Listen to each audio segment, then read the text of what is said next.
La legge è uguale per tutti. Sembra ovvio, ma spesso non lo è. Il disastro rifiuti che ha messo Napoli in ginocchio agli occhi del mondo è finito in tribunale tante volte. Molti di quei processi però rischiano di finire nella monnezza. È vero, il pericolo è la prescrizione, ma i processi no, vado sempre ripetendo, non sono pizze, le pizze si fanno subito, i processi no. E allora per fare i processi ci vuole del tempo, naturalmente con tutte le garanzie processuali. Ma anche se questi processi a lungo andare non portano a alcuna affermazione di responsabilità o di innocenza, o si prescriveranno i reati e così via, sta di fatto che comunque è venuto fuori, la monnezza che stava sotto è venuta tutto quanto a gamba.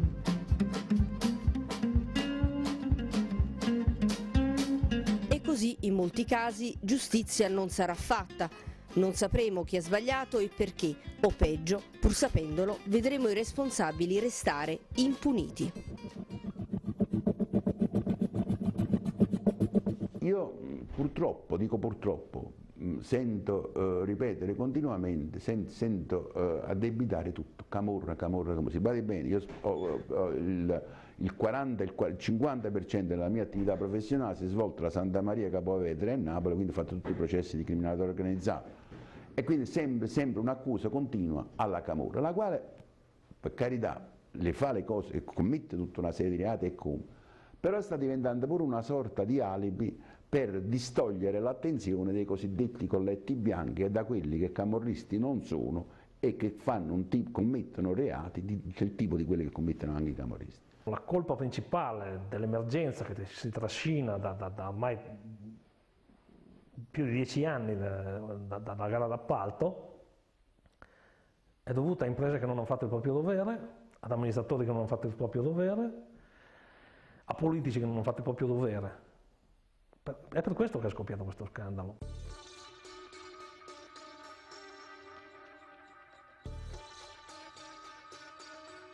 Paolo Rabitti è un ingegnere ed urbanista. Negli ultimi 15 anni è stato consulente tecnico delle procure in diversi casi, dal petrolchimico di Marghera al processo Enel di Portotolle, dal petrolchimico di Brindisi alla causa per inquinamento da DDT del Lago Maggiore. Le sue relazioni tecniche per la procura di Napoli sono il fulcro dell'accusa formulata dai PM Giuseppe Noviello e Paolo Sirleo nel processo a carico di oltre una ventina tra imprenditori, tecnici e amministratori del commissariato per l'emergenza rifiuti, tra cui spiccano l'ex presidente della regione Campania Antonio Bassolino e i vertici della multinazionale Impregilo.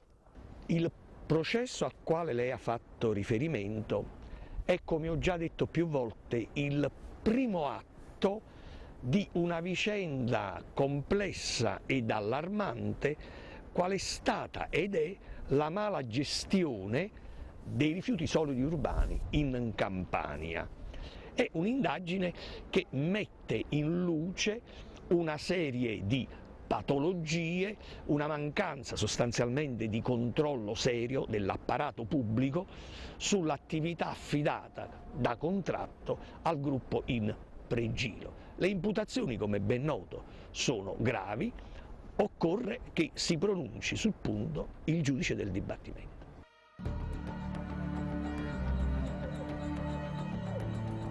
Truffa ai danni dello Stato, frode in pubbliche forniture, abuso d'ufficio e falso.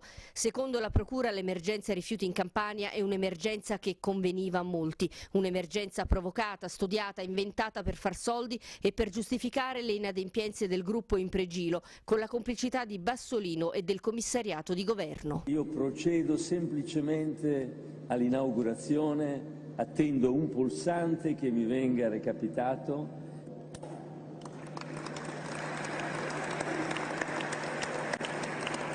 Napoli ha avuto risolto definitivamente il problema dei rifiuti.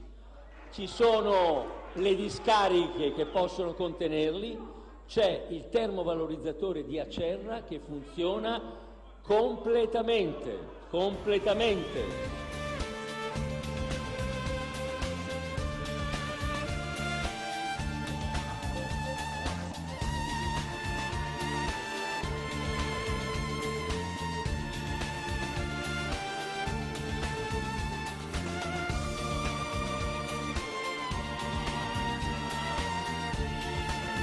La stessa commissione di gara che ha rilevato che il progetto non era diciamo, a posto, non andava bene per quanto riguarda la produzione di compost, ha rilevato anche che l'inceneritore, che era proposto dalla Babcock, una ditta tedesca che poi è fallita, era un inceneritore con un forno cosiddetto a griglia, che non è adatto per bruciare il CDR. Il forno a griglia è un forno che normalmente viene usato per i rifiuti talquali. Questo è stato valutato dalla Commissione, che ha anche detto che l'impianto è un impianto obsoleto, tant'è vero che la Babcock poi è fallita ed è stata assorbita dalla Fisia. L'Impregilo lavora in Campania in base ad un progetto impossibile, era un'asta turbata, che noi l'abbiamo scoperto tardi, ma questo era un reato. All'energia prodotta bruciando questo CDR sarebbe stato riconosciuto il cosiddetto CIP 6, che è un incentivo fortissimo, originariamente pensato per appunto incentivare la produzione di energia mediante fonti alternative, ma che poi è stato usato per bruciare le morchie petrolifere dei Moratti in Sardegna e per foraggiare gli inceneritori in giro per tutta Italia. Ed è il motivo per cui tutti cercavano o cercano di fare degli inceneritori, per questo incentivo è fortissimo.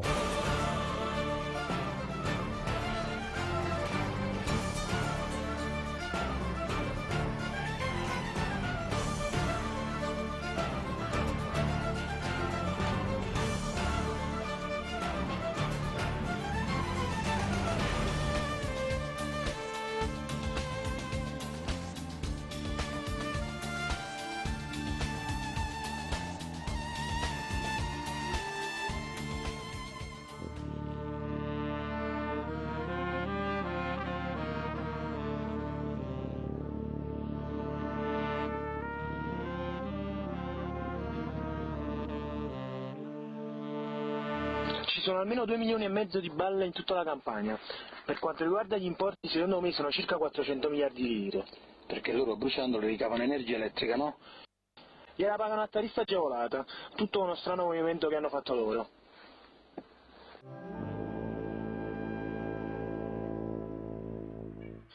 Ho fatto conti con Turillo, viene una cifra mostruosa, 1325 miliardi di lire. Mortacci ragazzi. La conversazione è agli atti del processo. Il giudice spiega che i due interlocutori parlano prima della quantità di rifiuti e coballe, poi fanno riferimento agli introiti derivanti dalla vendita di energia elettrica prodotta bruciandoli.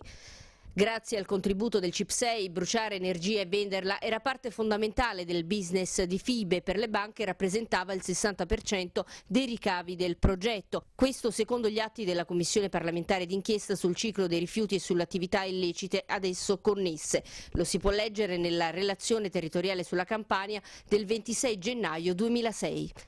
Ma facciamo un passo indietro. Perché le banche nel momento decisivo per l'aggiudicazione della gara relativa alla gestione dei rifiuti ci mettono lo zampino? Arriva a Rastrelli una lettera dell'ABI, cioè dell'Associazione delle Banche Italiane, a firma del direttore Zadra, il quale gli dice: noi per finanziare questi impianti abbiamo bisogno di una serie di punti che voi ci dovete assicurare.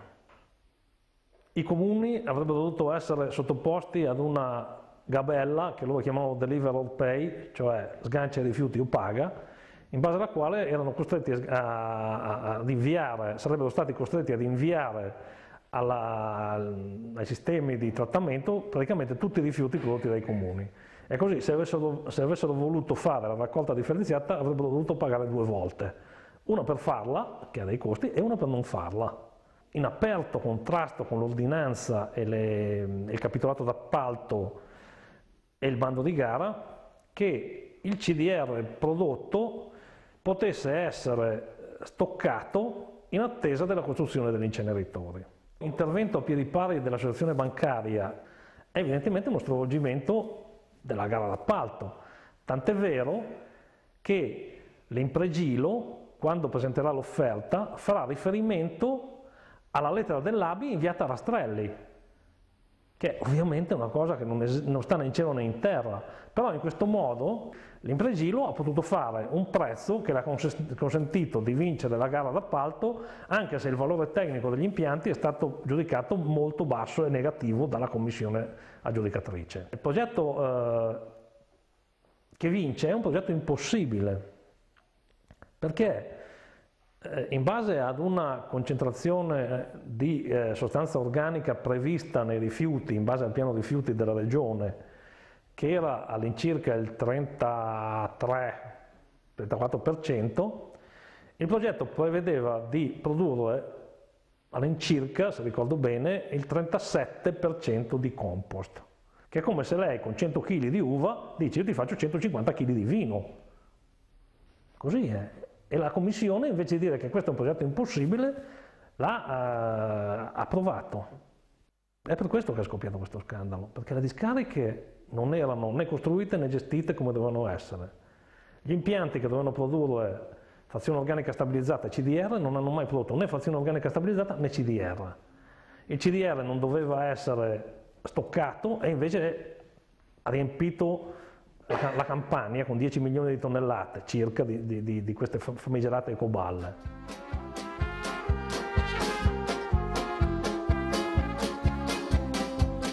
Il bluff dell'Impregilo rispetto allo stoccaggio delle ecoballe gli è scoppiato in mano, perché a un certo punto si sono accumulate quasi una decina di milioni di tonnellate di ecoballe nella regione. E queste ecoballe si sa che ci sono, si sa dove sono, ma non si sa cosa c'è dentro, perché le analisi nei primi anni non sono state fatte.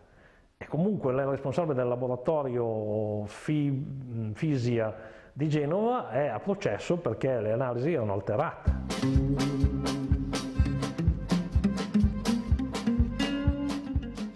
Abbiamo provato sulla discarica di Montesarchio e abbiamo trovato 360 parti per milione di cloruro di vinile. Allora io ho seguito fin dall'inizio Felice Casson nella vicenda di Porto Marghera, quella che poi ha portato alla condanna della Montedison per le morti da cloruro di vinile tra gli operai. E quindi sapevo praticamente tutto sul cloruro di vinile, e tra questo tutto c'era che in Italia il limite per gli operai su 8 ore di cloruro di vinile è 3 parti per milione, e lì ce n'erano 360, che vuol dire che in quella discarica lì non ci sono andati solo rifiuti urbani. Intanto il processo, cominciato con una serie di cambi nel collegio giudicante e conseguenti rinvii, ha proseguito con lungaggini, cavilli e varie perdite di tempo. Solo per la costituzione delle parti civili ci sono voluti mesi.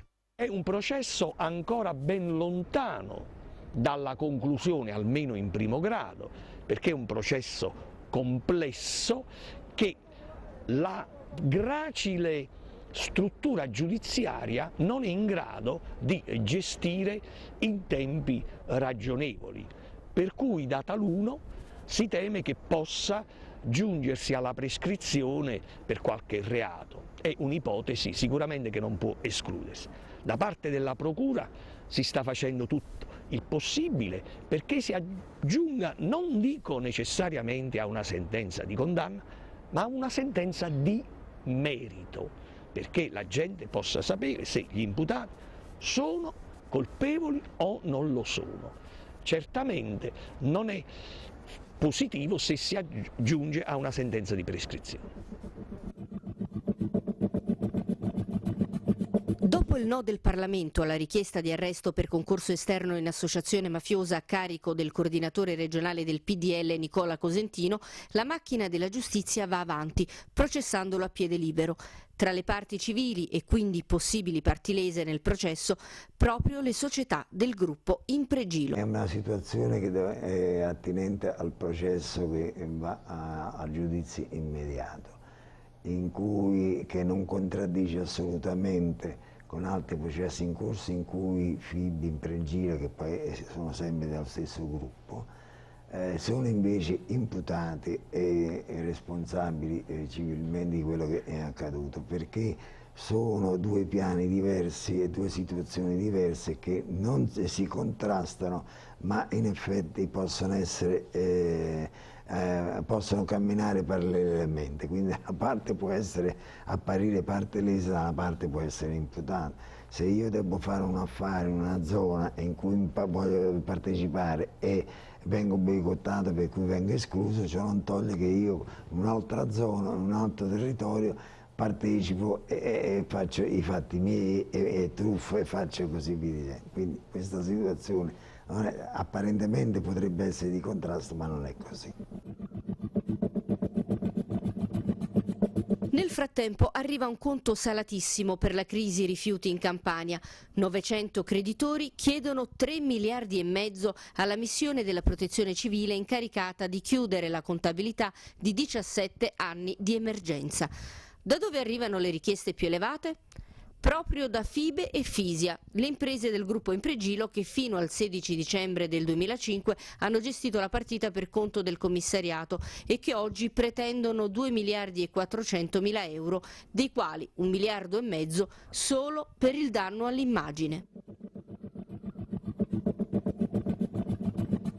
C'è un'altra inchiesta collegata a quella sulle presunte irregolarità nella gestione dell'emergenza e tanto per fare ancora più del male alle tasche di chi paga le tasse riguarda le cosiddette consulenze d'oro. Il commissario straordinario all'epoca gestito da Bassolino, dal governatore Bassolino, lì dove la struttura già era munita di un numero sufficiente di consulenti legali, aveva conferito incarichi di consulenza per un ammontare di circa 1.200.000 euro nell'arco di 2 anni. Altro caso emblematico è il conferimento dell'incarico ad un diplomato in ragioneria, quindi privo anche dei requisiti professionali in quanto non aveva ancora effettuato o non aveva superato l'esame per iscrizione all'albo professionale, per un incarico di consulenza tra l'altro retribuito sulla base delle tariffe professionali per i ragionieri.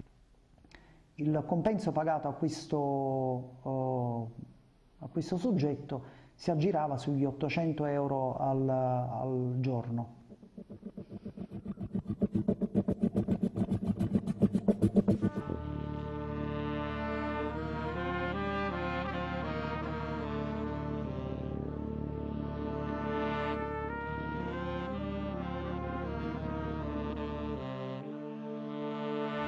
Ma cosa succede? Se stanotte io vado là e ci metto altre 2200-2300 tonnellate, non faccio altro che fare il Vajont, vado sopra e spingo. Certo, quello sale ed esce. E sparo fuori tutta sta roba. Dato che è previsto pure pioggia, noi ci siamo attivati in tutto e abbiamo fatto tutto il possibile.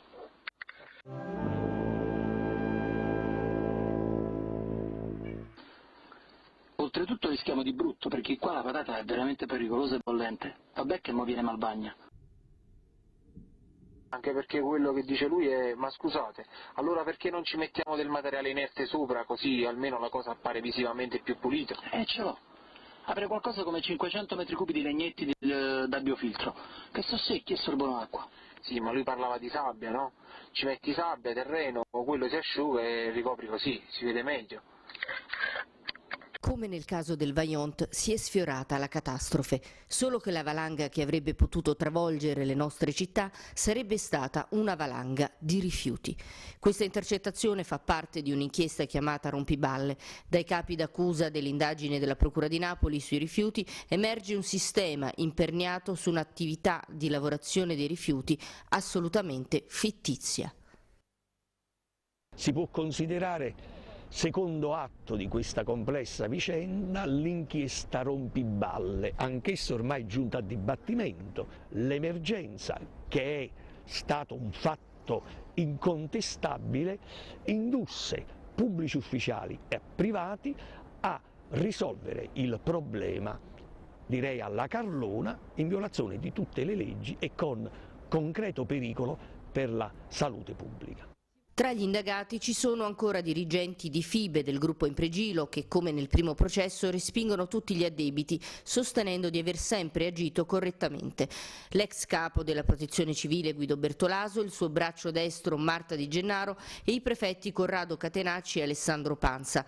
Tra mille polemiche interne alla Procura, la posizione di Bertolaso, Panza, Catenacci e altre 4 persone venne stralciata. I PM Giuseppe Noviello e Paolo Sirleo, titolari dell'inchiesta, che ha portato invece al rinvio a giudizio per 25 indagati, si erano opposti allo stralcio in disaccordo con il procuratore che successivamente decise di processare l'ex sottosegretario e i 2 prefetti solo per il reato meno grave, la gestione non autorizzata di rifiuti, punibile con una contravvenzione. Il GIP nel provvedimento parla di gioco di squadra tra controllori e controllati, di bluff sistematici per sversare spazzatura in modo illegale. In cambio di cosa? Il successo professionale, gli avanzamenti di carriera a tutti i livelli per soggetti pubblici e privati. Tutti ingranaggi di una macchina che macina milioni di euro l'anno. In questa indagine cominciano a doppiarsi nomi che ritorneranno anche in altre inchieste.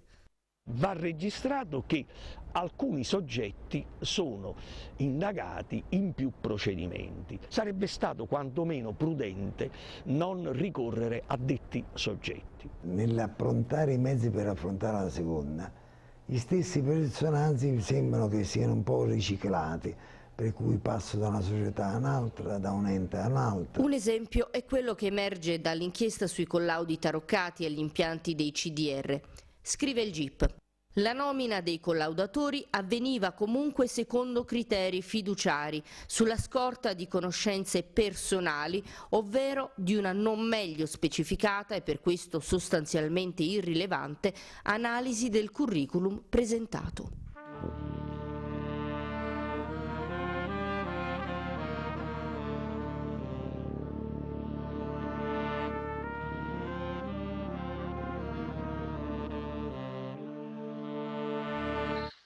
Volevano sapere come ha avuto l'incarico. Ho detto: ma sentite, come ha avuto l'incarico? Io faccio parte di un partito e chiaramente non faccio il nome del partito perché non è il caso. Tra i vari nomi che ricorrono nell'inchiesta è quello di Giulio Facchi, collaudatore con appena la terza media, nonché subcommissario all'emergenza rifiuti, Marta Di Gennaro, poi nominata capo innovazione al Ministero della Salute, ma soprattutto Claudio Di Biasio. Di Biasio è stato arrestato recentemente per lo scandalo depuratori. Nell'ordinanza si legge: negli anni ha dimostrato una personalità criminale allarmante. Sconcerta che un personaggio così colpito da iniziative giudiziarie riesca ancora a trovare credito nella pubblica amministrazione con la copertura di incarichi fiduciari e non certo per concorso pubblico. De Biasio infatti continuava a lavorare al Consorzio Unico ed era commissario liquidatore al Commissariato Acque nella Regione Campania, nonostante le ripetute indagini che lo hanno coinvolto. Il nome di De Biasio è nelle carte di quasi tutti i processi di cui abbiamo parlato finora e anche nell'ultima inchiesta, quello sullo scandalo depuratori che secondo la procura sversavano percolato in mare avvelenandolo. Tra gli altri 38 indagati anche la Di Gennaro, Catenacci e Bassolino, che a proposito di questo, come anche di altri procedimenti giudiziari, ha detto di avere coscienza pulita e fiducia nella giustizia. Bello mare che roia, bello mare che roia, bello... Coste stravolte dai re del mattone, mare intossicato, reggi lagni come fogne a cielo aperto e fiumi usati come pattumiere. La camorra ci seppellisce perfino cadaveri ed armi. Mentre giravamo la nostra inchiesta nelle zone del Casertano abbiamo ricevuto una segnalazione. Proprio nelle acque già putride del fiume Volturno la polizia aveva trovato un fucile a canne mozze con cui era stato commesso un delitto pochi giorni prima.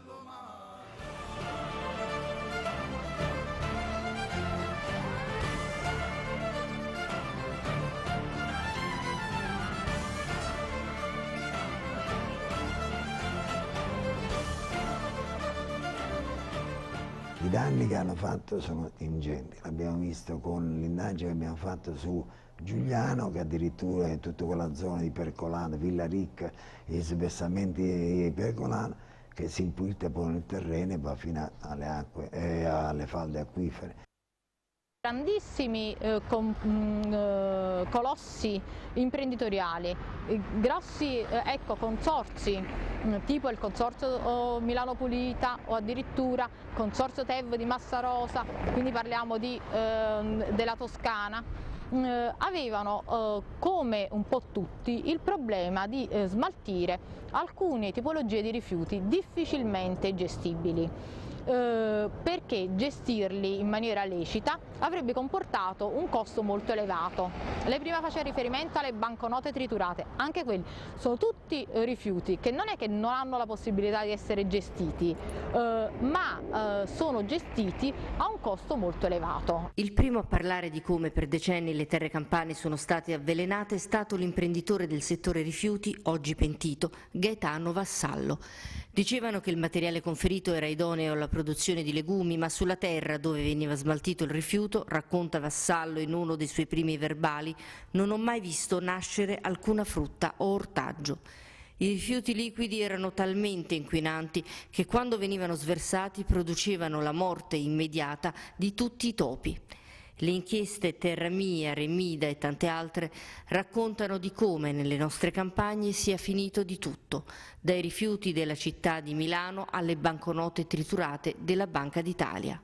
Chi è senza colpe scagli la prima pietra, perché per questo io molte volte mi arrabbio e mi risento quando vedo che alcuni industriali o gente del nord, il sud, vediamo da dove parte, si dice a Napoli, da dove puzza il pesce, e generalmente dalla testa.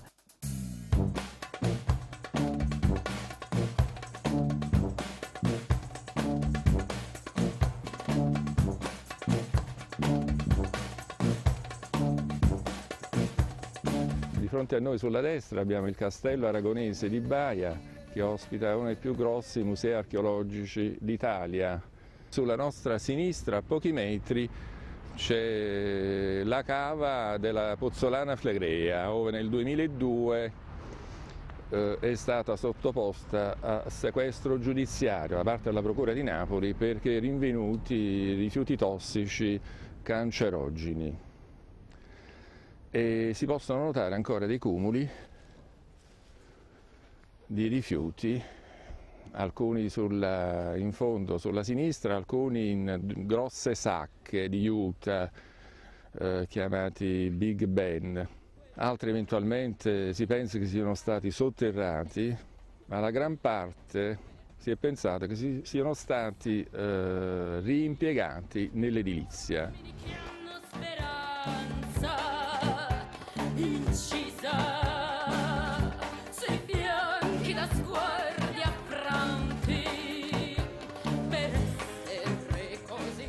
Imprese venete, per evitare i costi di smaltimento di questi rifiuti, attraverso organizzazioni criminali permettevano di scaricare questi rifiuti velenosi in queste cave a Bacoli e a Giuliano. Ho fatto un atto provocatorio, ho fatto notificare tramite ufficiale giudiziario un atto di interpello al presidente Zaia del Veneto, il quale si ostina a non voler far bruciare nei suoi termovalorizzatori i rifiuti di Napoli. Ed io ho fatto presente a Zaia di questo processo del Tribunale di Venezia che ha accertato che i rifiuti dalle imprese venete sono stati scaricati qua, e l'ho interpellato per conoscere le sue intenzioni circa il ritiro dei rifiuti scaricati qua dalle imprese venete e di provvedere alla bonifica a sue cure spese. Il processo si sta celebrando da 4 anni presso il Tribunale di Napoli. Si prevedono tempi lunghi e quindi una declaratoria di prescrizione. Bacoli come la costiera sorrentina.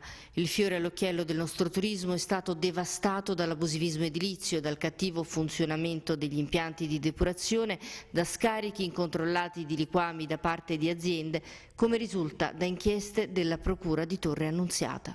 Si sono verificati casi di depuratori che dovevamo necessariamente sequestrare. Perché? Perché invece di depurare inquinavano, nel senso che depurando al 30 o al 40% al massimo, altro 50-60% lo sversavano in mare senza nessun trattamento. Si è verificato un caso, per esempio, più di una volta, di turisti che convinti che quello di Torca, che il depuratore di Torca sversasse, non fosse un depuratore ma una sorta di sorgente colorata, fotografavano questo depuratore che fotografavano questo getto d'acqua che era insomma veramente una cosa era praticamente, erano liquami, era materiale non depurato.